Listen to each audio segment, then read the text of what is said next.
In February 2022, the United States and European Union deployed what financial analysts called the most comprehensive sanctions package in modern history. Russian foreign exchange reserves were frozen. Major banks were severed from SWIFT. Export controls targeted advanced semiconductors and precision machinery. The expectation, stated openly by officials in Washington and Brussels, was economic collapse within months, and with it, a change in Moscow's strategic calculus. 2 years later, Russian GDP had contracted less than predicted, recovered faster than modeled, and the ruble, after initial volatility, stabilized. Trade routes shifted, payment systems adapted, the sanctions remained in place. The war continued. What failed here was not implementation.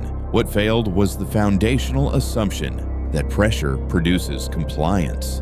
This pattern repeats across the contemporary international system with remarkable consistency. States subjected to coercion do not typically capitulate, they reorganize. The tools we traditionally associate with leverage, economic isolation, military deterrence, diplomatic pressure, operate on a logic that assumes systems will choose submission over adaptation. But modern states, particularly those with strategic depth, bureaucratic capacity, and ideological cohesion, do not break under pressure, they mutate. This script examines why coercive instruments systematically fail to generate the compliance they promise, not because they are poorly designed, but because they rest on a misunderstanding of how political systems respond to external stress.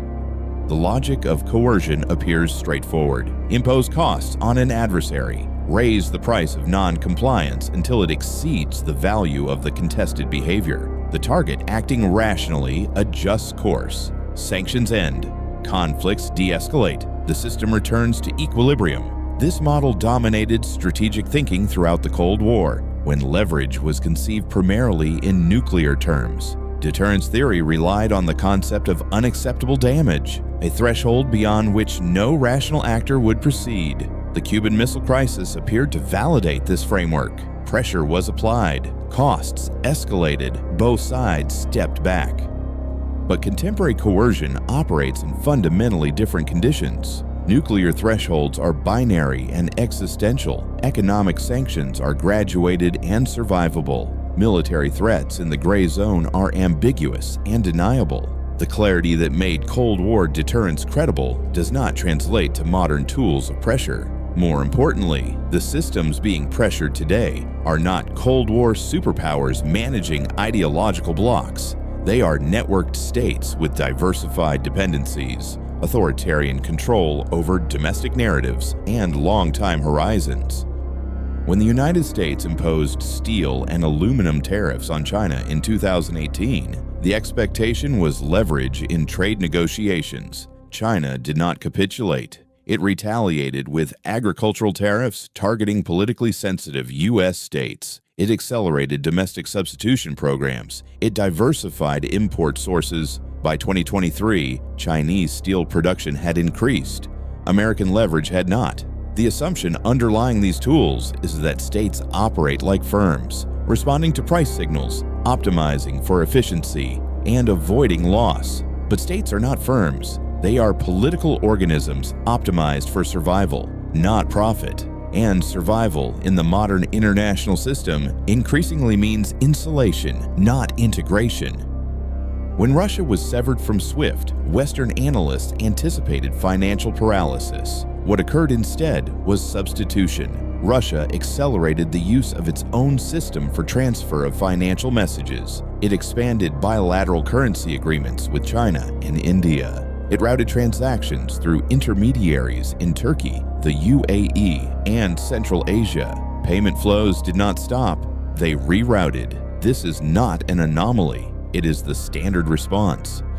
When Iran was subjected to banking sanctions beginning in 2012, it developed an elaborate system of front companies, barter arrangements, and gold-based transactions. When Venezuela faced oil export restrictions, it shifted sales to sympathetic buyers and obscured shipments through vessel tracking evasion. When North Korea was isolated from global finance, it turned to cryptocurrency theft, cybercrime, and illicit networks. Each of these cases was treated by policymakers as evidence of sanctions working, but this perspective mistakes inconvenience for compliance. The goal of sanctions is not to make an adversary's life harder, it is to compel a change in behavior, and in none of these cases did the targeted state abandon the policies that triggered sanctions. They adapted. Adaptation follows predictable patterns. First, substitution. Second, internalization. Third, intermediation. Fourth, delegation. These are not temporary workarounds. They become embedded. China's response to U.S. semiconductor export controls illustrates this clearly. When advanced chip designs were restricted, Chinese firms stockpiled inventory. Domestic foundries received massive state investment. Academic institutions intensified research into alternative architectures. Procurement shifted to third-country distributors. As of 2024, China had not achieved technological parity with Taiwan or South Korea, but it had not abandoned its ambitions. It redirected them into channels less vulnerable to external pressure. Sanctions regimes create incentives for economic autarky and political consolidation. They reward regimes that can marshal resources, control narratives, and suppress dissent. In this sense, pressure does not weaken authoritarian systems. It strengthens the very features that make them resistant to influence.